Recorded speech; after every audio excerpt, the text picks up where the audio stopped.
Olá pessoal, muito boa noite a todos. Meu nome é Heitor do Vale de Barros e agora eu vou apresentar meu trabalho para vocês do capítulo 15 do livro Ergonomia, Projeto e Produção de Ichiro Ida. E esse capítulo ele fala sobre o ambiente e mais especificamente sobre a iluminação e cores.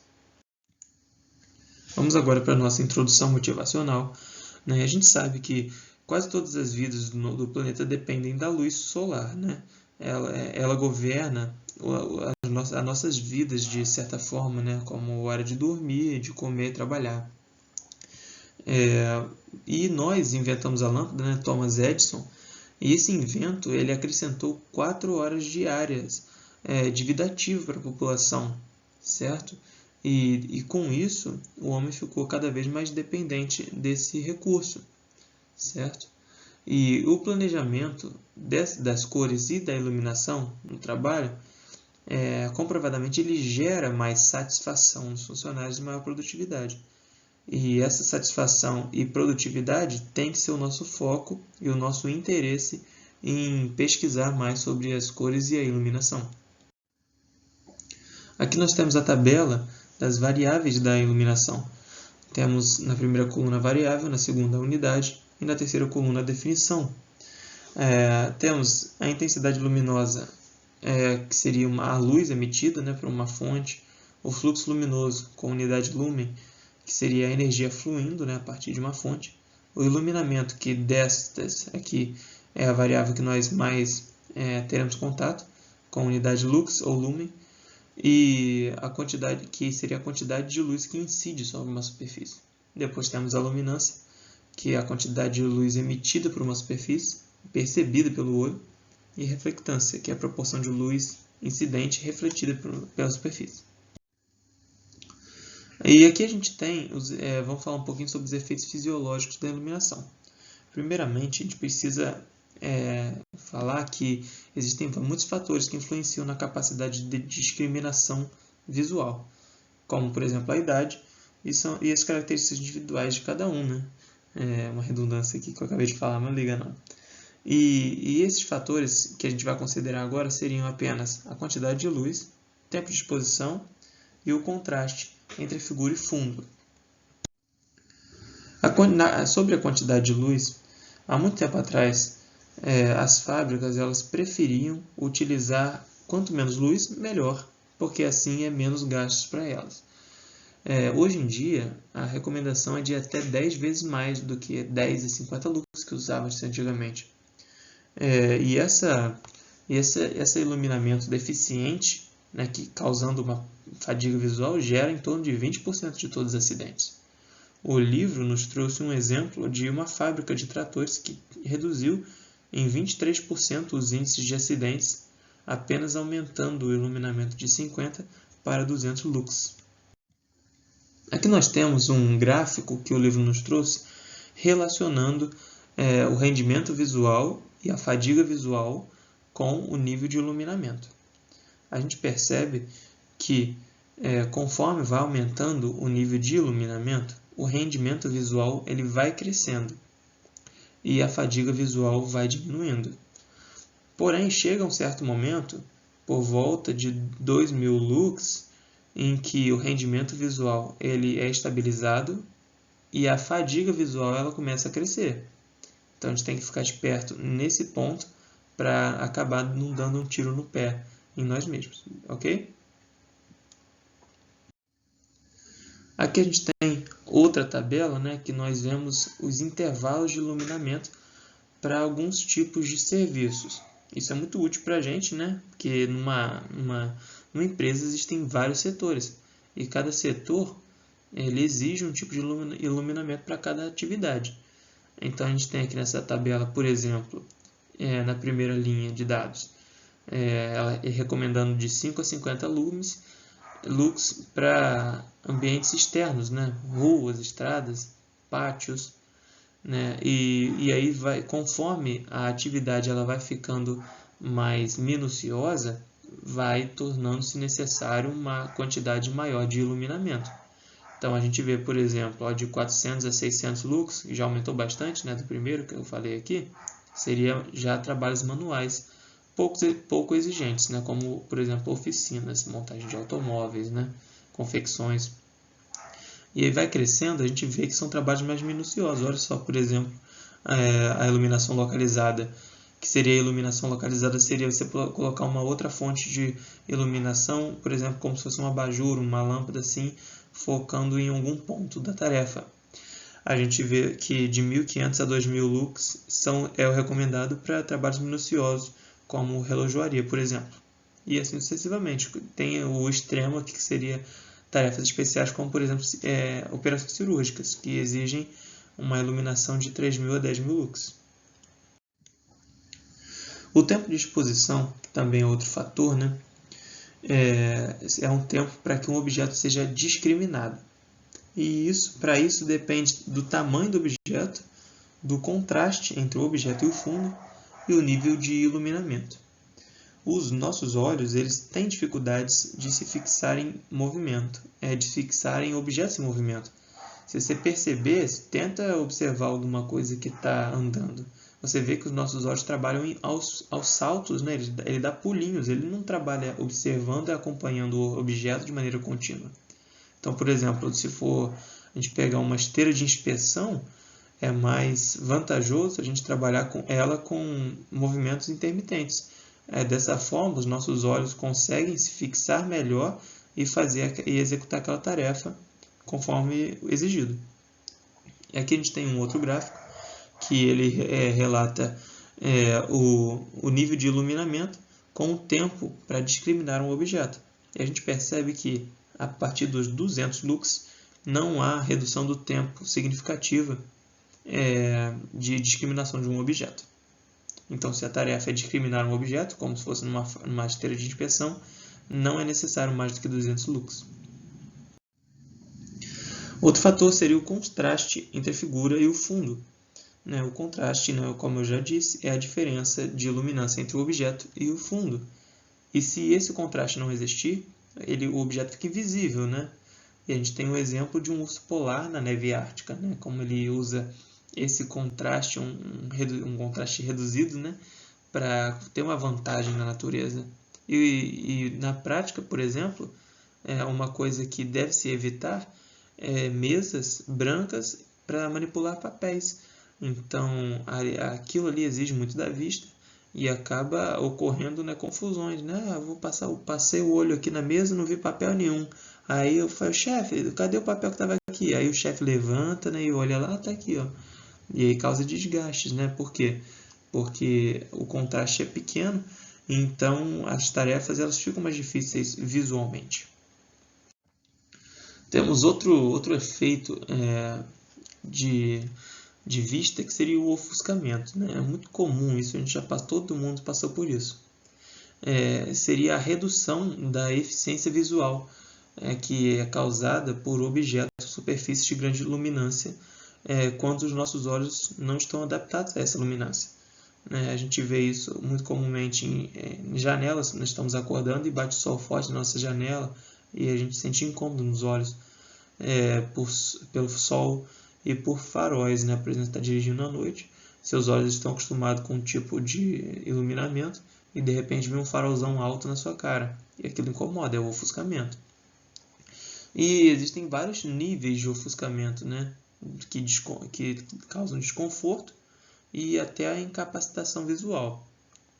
E um exemplo que o meu chefe contou para mim no trabalho seria um exemplo quando ele trabalhou com minas, que em alguma região do Brasil, não me recordo agora, que o cara ofereceu para ele um burro para trabalhar numa mina por R$100, R$50, e ele ficou assustado com aquele valor. Eu também perguntei, mas por que o burro para trabalhar um valor tão barato? Ele falou, porque o burro que trabalha dentro da mina, ele fica tão acostumado com aquela escuridão da mina, que se ele sair de lá ele fica cego. O livro ele não relata um caso de cegueira permanente. O máximo que ele fala é incapacitação visual e uma cegueira temporária, mas não permanentemente. Não sei se essa história o burro fica cego de fato, mas ele disse naquela história, só a fim de curiosidade, que o burro fica cego e ele acaba morrendo, servindo para nada. Por isso que o burro, para trabalhar em Minas, é barato. E esse desconforto que causa o ofuscamento, né, ele é causado por ações contraditórias entre o músculo e a íris. O músculo tendendo a se fechar e a íris tendendo a se dilatar. E isso causa um desconforto. E o ofuscamento, logicamente, pode ser direto ou indireto.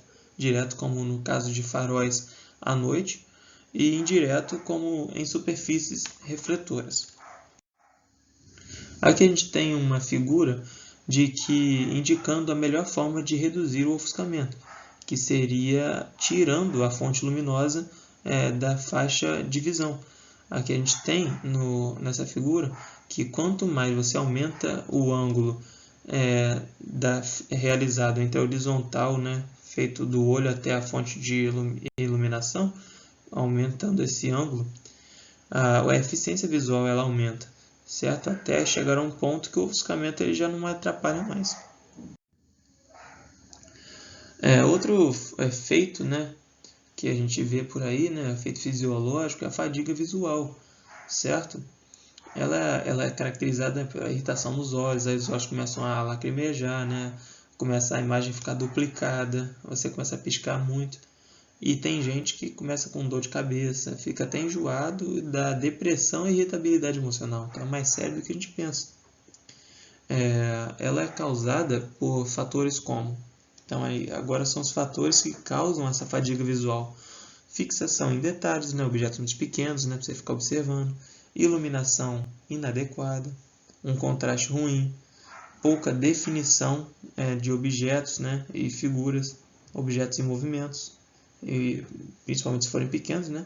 E a má postura, né? Que a má postura parece que está meio deslocada aqui, mas é porque ela pode gerar o erro de paralaxe, então você tem que forçar a vista para tentar ver aonde que está medindo ali, né? Por isso que é sempre recomendado que ao fazer medições, né, você esteja na linha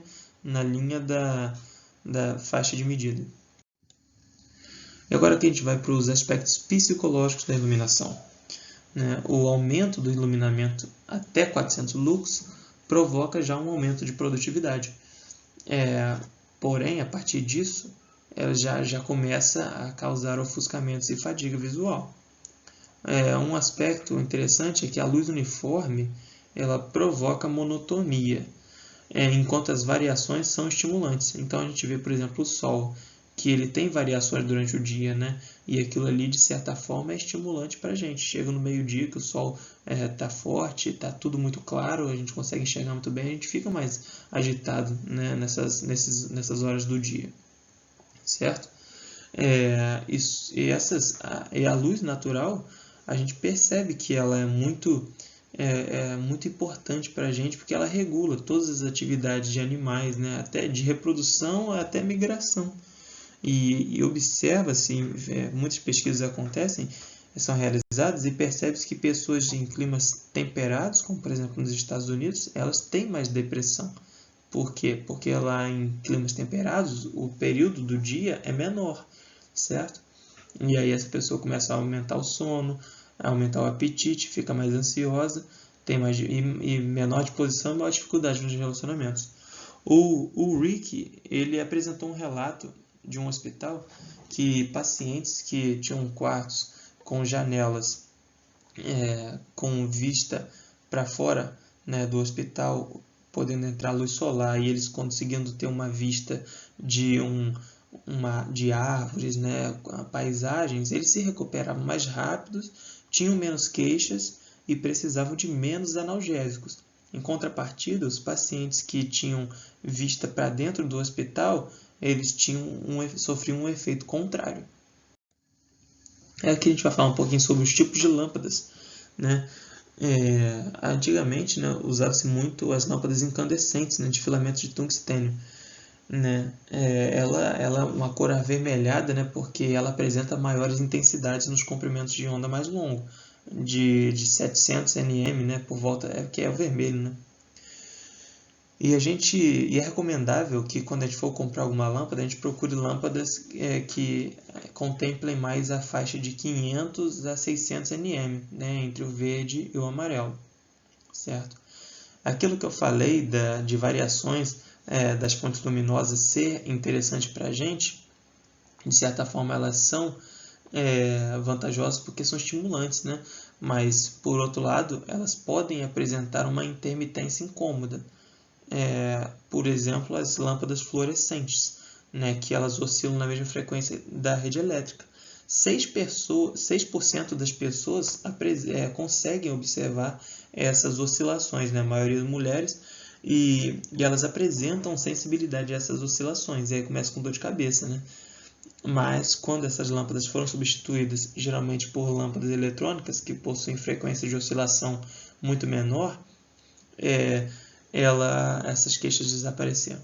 Aqui a gente tem duas imagens que estão aqui lutando uma contra a outra de maneira simbólica, que a da esquerda é uma das primeiras lâmpadas que a gente tem relato, né? Não seria uma das primeiras, mas é a lâmpada mais antiga que nós temos e que ainda está funcionando.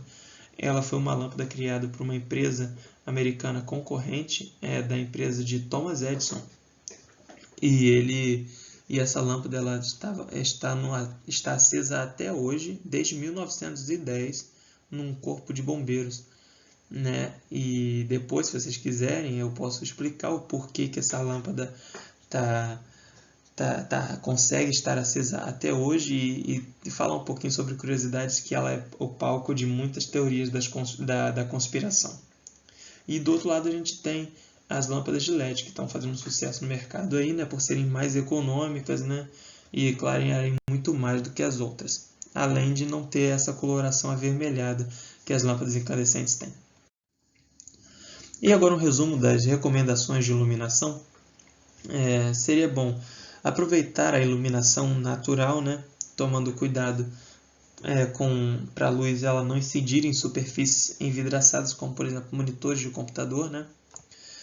As janelas devem ficar na altura das mesas e ter dimensões verticais maiores do que as dimensões horizontais, entendeu? Para que a luz ela entre melhor no ambiente. Para ambientes que precisam de mais precisão, o bom é ter um foco de luz adicional, como por exemplo um abajur, com 3 a 10 vezes maior iluminamento do que o ambiente geral, que geralmente é mais tranquilo, né? Usar cores claras no teto, parede, para reduzir a absorção de luz, né? O ambiente fica mais claro de certa forma, certo? E a lâmpada fluorescente, né, que é intermitente, né, para não causar o efeito estroboscópico, né? E aí a gente recomenda o uso de lâmpadas eletrônicas ou as de LED, né, que estão aí dominando o mercado. Que frequência de oscilações maiores não, né? Frequências menores, né, pessoal? Foi mal, desculpa pelo erro. E agora a gente vai falar um pouquinho sobre as cores. Né? O que é uma cor? A cor é uma resposta subjetiva, né, a um estímulo luminoso que penetra nos nossos olhos. Os nossos olhos eles têm um espectro visível, né, de 380 até 770 nm. A cor da luz ela se refere ao comprimento de onda dominante daquela fonte luminosa. Então, por exemplo, o Sol a gente fala que ele é uma fonte de luz branca, porque ele tem intensidade em todos os comprimentos de onda. Por outro lado, a cor de um objeto é a reflexão de um comprimento de onda específico, né? Então, se a gente mudar o comprimento de onda da fonte, né, o objeto também mudará de cor, aparentemente. Beleza? Então, a gente vê muitas brincadeiras, né? Qual é a cor do cavalo branco de Napoleão se eu emitir sobre ele uma luz azul? O cavalo de Napoleão vai passar a ser azul, entendeu? Por quê? Porque ele mudou a cor da fonte, certo? E o branco ele já tem tendência a privilegiar todas as faixas, os comprimentos de onda. Aqui as características psicológicas das cores, né? A gente tem muitos estudos, né, que comprovam a influência das cores no estado emocional das pessoas, na produtividade e a qualidade do trabalho, né? A gente tem laranja e amarelo que sugerem calor, enquanto verde e azul frio, né? Cores avermelhadas, alegria e satisfação. O preto é usado só quando se refere a depressão, né, melancolia.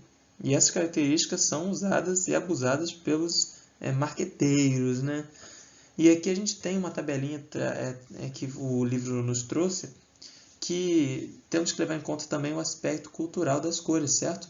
Então, por exemplo, se na nossa sociedade o vermelho ele traz um significado, pode ser que na oriental ela traga outro, entendeu? Então a gente pega uma cor aqui, por exemplo, a gente pega o preto. O preto na cultura budista significa servidão, na chinesa feminilidade, na cristã desprezo e na hebraica compreensão, entendeu? Então a gente tem que levar esse fator em consideração. Sobre as cores no ambiente de trabalho, a gente precisa ter um planejamento adequado, né? Aplicando cores claras, de preferência em grandes superfícies, né? Com bons contrastes para identificar, né, os objetos de maneira eficiente, né?